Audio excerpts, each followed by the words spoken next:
மோடி மூன்றாவது முறையாக பிரதமராக பதவியேற்ற பின்னர் தொடர்ந்து தமிழகத்திற்கு வளர்ச்சித் திட்டங்களை பெற்றுத் தருவதற்காக பாரதிய ஜனதா கட்சிக்கு நிபந்தனையற்ற ஆதரவை அளித்துள்ளதாக அம்மா மக்கள் முன்னேற்றக் கழகத்தின் பொதுச் செயலாளர் டிடிவி தினகரன் கூறியுள்ளார். திருவண்ணாமலையில் அண்ணாமலையார் கோயிலில் சாமி தரிசனம் செய்த பின்னர் செய்தியாளர்களிடம் பேசிய அவர் இதனை கூறினார். நான் உங்களுக்கு தெரியும், எந்த ஒரு நிபந்தனையற்ற ஆதரவை பாஜக கட்சிக்கு அறிவிச்சிருக்கேன். ஏன்னா இந்தியாவின் பிரதமராக தொடர்ந்து மூன்றாவது முறையாக திரு நரேந்திர மோடி அவர்கள் வெற்றி பெற்று வருவார்கள்.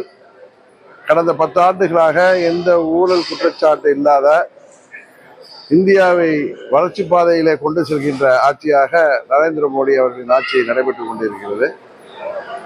தொடர்ந்து தமிழகத்திற்கு பல்வேறு திட்டங்களை பெற்றுத்தரவும்,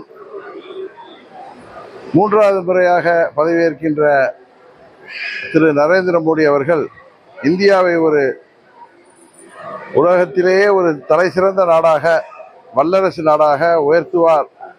தொடர்ந்து அவர் வெற்றி பெற வேண்டும், இந்தியா உயர்ந்த நிலைக்கு வர வேண்டும் என்கிற ஒரே நல்ல நோக்கத்தோடு நாங்கள் அந்த கூட்டணியிலே இணைந்திருக்கிறோம்.